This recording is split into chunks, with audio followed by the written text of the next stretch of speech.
we'll move to next next speakers from New Zealand.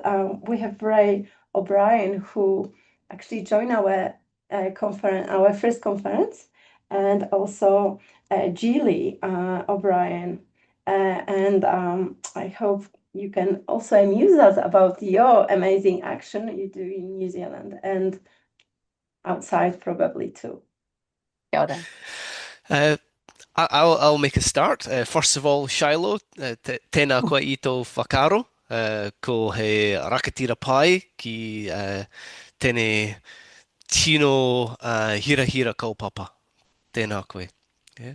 Kia ora. Yeah. So, kia ora, I'm Ray O'Brien.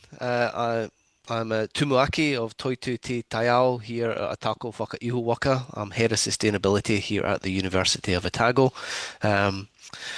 I am a Scotsman by birth. I've been here for 20 years, refusing to give away my accent. My ancestors go back to both the north of Scotland and across to the west coast of Ireland, and the mountain that my ancestors would have lived under and looked upon is Mount Brendan out on the west coast, where Brendan the Navigator took to the seas round about the same time as some of the great stories of the Pacific navigators were happening as well. But I'm here in Aotearoa in Te Waipunamu with my English wife, my Welsh daughter, my Kiwi son, living the best life here. And I'll pass over to Jilly to introduce herself. Kia ora tātou. Hello, everybody. Ko ingarangi te whakapaparanga mai e te Puakea hoki Yorkshire, engari e nei nei ki Otipoti ki Rotopate ki toku kaika. He kai whakamātautau hine ngaro ko Julie O'Brien toku ikua. So, hello everybody, I'm Julie O'Brien. I am an educational psychologist and I work at Massey University on their clinical educational psychology programs. And it's lovely to be here this afternoon. So thank you to you all. Kia ora. So I'll make a start on our presentation, and then I'll pass over to Jilly, who's really done most of the heavy lifting on this one. But what we are presenting today is a mix of some of my doctoral research on learning design and some of Jilly's work redesigning papers and working as an educational psychologist. But what's really important at the start is we speak to our position, and neither of us are claiming to speak on behalf of or take the place of Māori in this discussion. To some extent, this presentation is all about doing our side of the bargain rather than offering anything to anybody else. It's about taking on our own responsibility in this bargain. So this is the sort of overview. I'll cover what is learning design. We will chat a little bit, Jilly will chat a little bit about Te Tiriti and psychology. Jilly will introduce the pre-reflective framework that we've put together to guide some learning design decisions, and we'll take that all the way into practice. But learning design. I guess learning design is one of those ideas that is quite often put in a tiny little box, and it's the stuff that people do to make e-learning resources. Yeah, and that's kind of where it started from.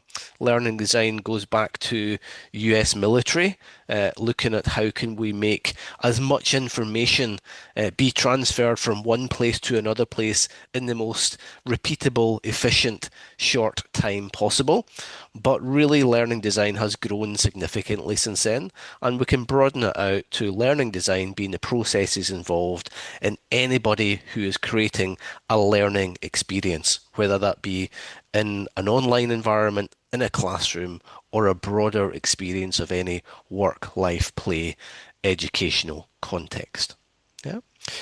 The basis of that design process is that we will quite often start with a need or a problem to solve, and we'll discuss some of that with stakeholders, and it will open up to all of the different options and then narrow down into what we think might be the best option.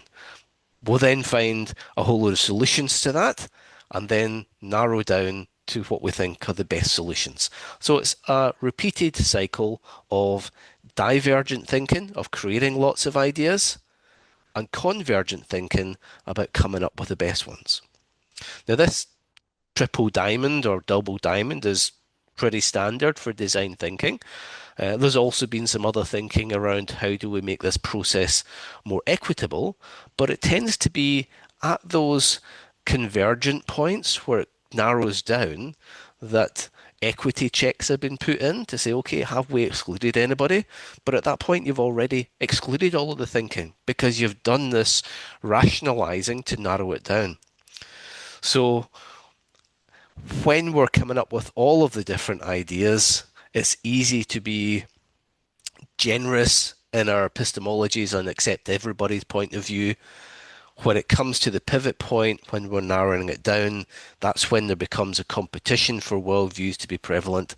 So let's look at those, how can we set circuit breakers and change the way we are thinking and how we decide on that convergent stage so that everybody's voice is heard and not just one way of thinking. And it's those circuit breakers that trigger us to think about the learning design on a particular paper. Passing over to Gilly.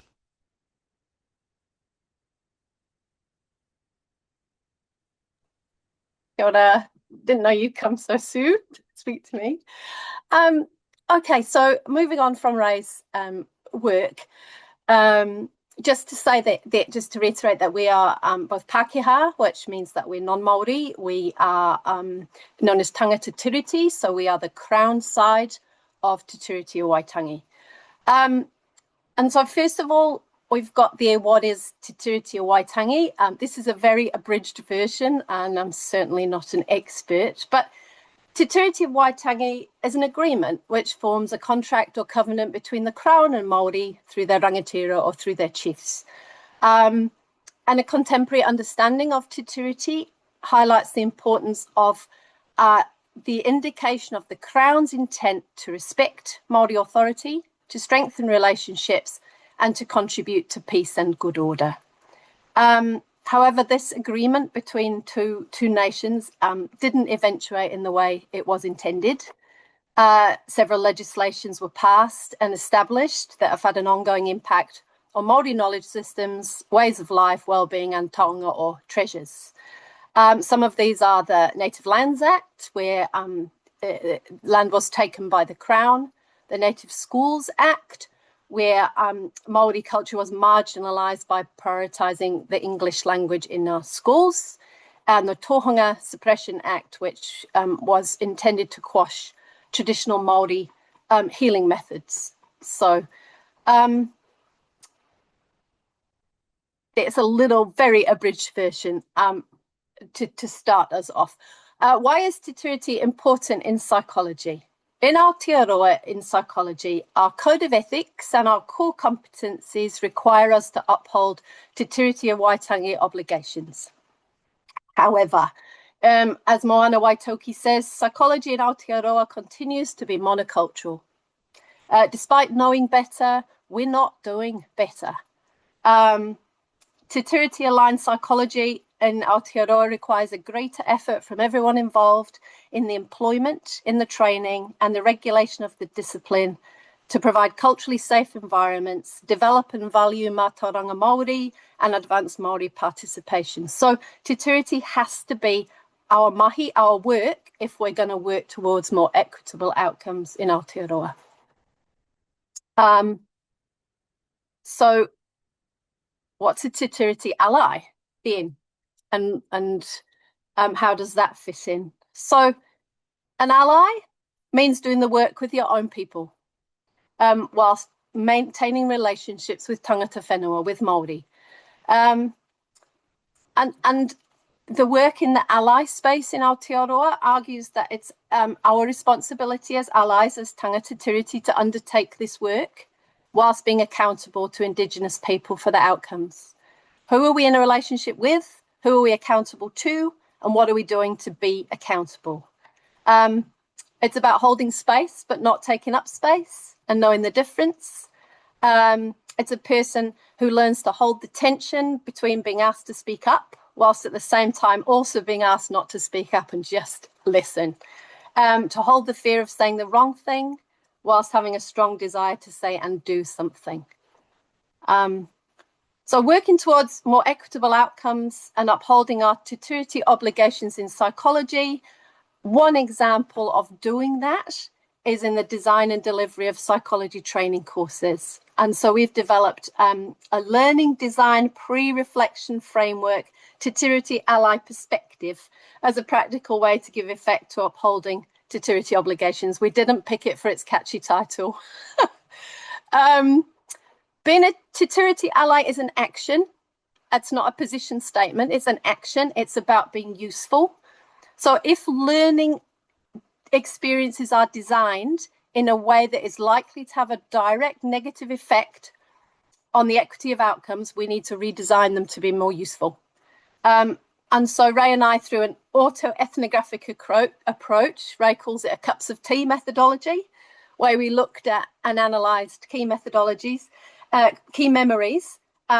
We came up with a self-reflective questions for learning designers from Ray's work, and combined it with some work from an Indigenous outfit called IDEA in Wellington into a pre-reflective grid, and designed some questions to support reflection around this. And we proposed that Tangata Tiriti can work through this grid either as a preflection or as a reflection when they're designing learning design or training in psychology. So should we shift to the next slide, Ray? That'd be good. Okay. You have to squint for this one, but in terms of using the grid, you've got the 4 articles from Te Waitangi down the side: Kawanatanga, Rangatiratanga, Orititanga, and Ritenga Wairuatanga. And then along the top, you've got the 7 common stages of learning design identified. And then in the main body, you've got questions to support reflection in those stages. So how does it work? Does it work?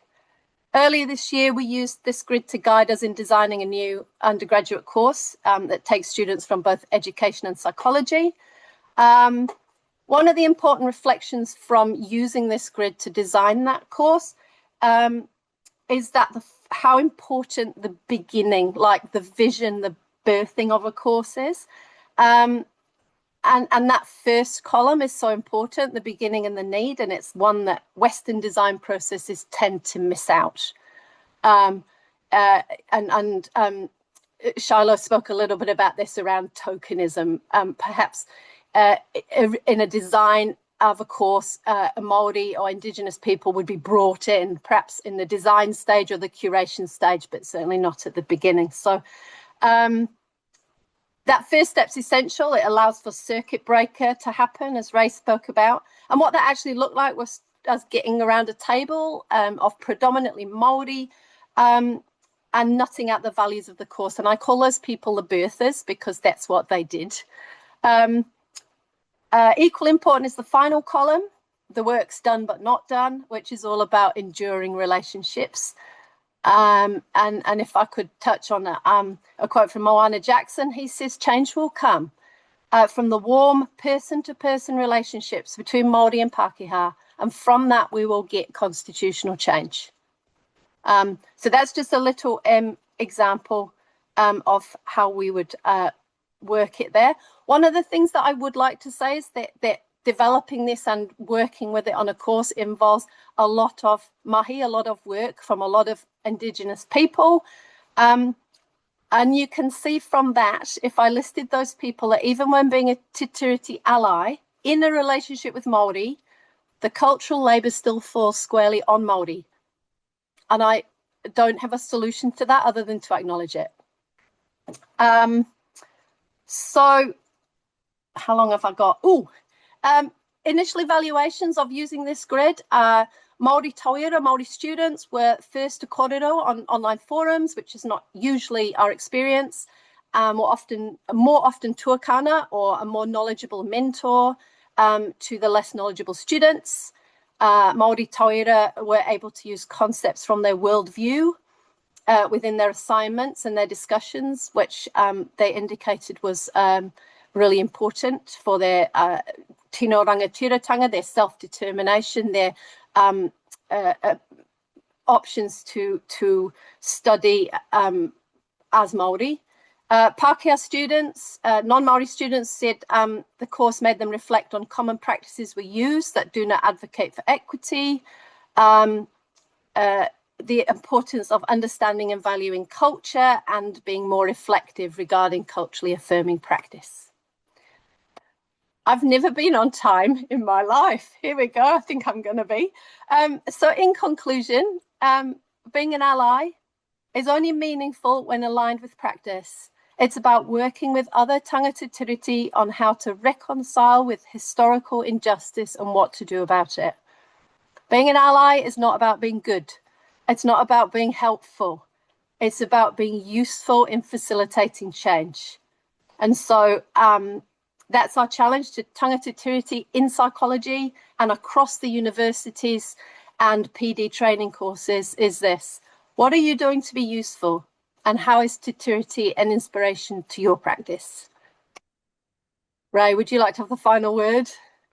I think it's important I don't have the final word, but I do want to reiterate what you said about the need for being useful. Yeah, and it does feel a slightly uncomfortable in a forum here of Indigenous faces and Indigenous voices.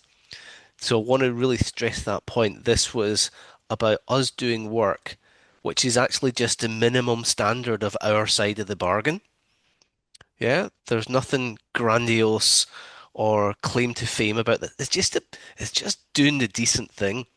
Yeah. And yes, Yeah. there is some hard graft to be done there, but that's because that graft's been neglected for a century or so. Yeah, so it's actually if that gives anybody license to ask more of their Pakeha treaty partners, then please use it as that. But it is quite straightforward. We will make this a very complex thing. It's actually straightforward. Just do your part of the deal. Kia ora. I'd love some questions. Question from Lily. So I think there's a couple of bits to that. How is it the data gathered once the voice of Tangata Whenua is captured? I think in terms of there's two parts. There's in the design process and then also the voices that are more heard in the learning experience that comes from it. And I'll pass that second part to Jilly. There has been no documentation of the conversations that were had, where there's been a contribution of, say, a video or a digital asset. One of the things that Jilly's been really staunch on is making sure that for the rest of the life of that asset, the person that contributed has control of it.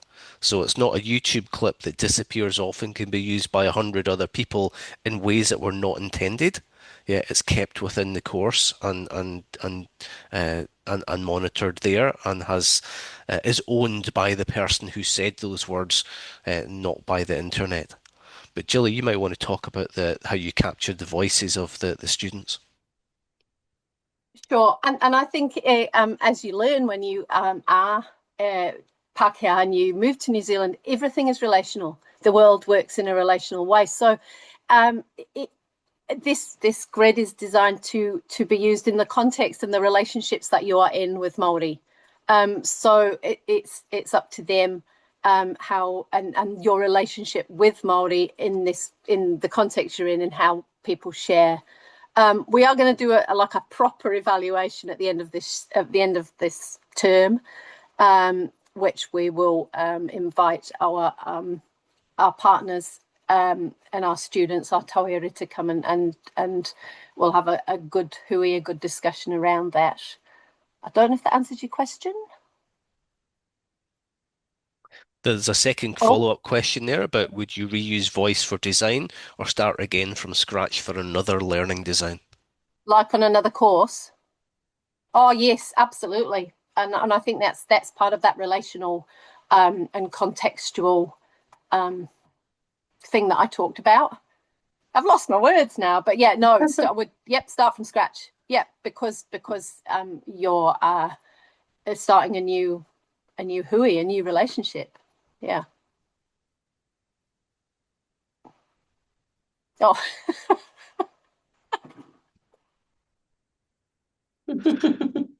you're a lily. Fantastic. Thank you so much, Julie and Ray. So I met Ray before, but Julie, you are such a wonderful speaker as well. And who knows, maybe QUT will start connecting with your beautiful framework, because I think we have to learn a lot from New Zealand, which everyone knows, I think.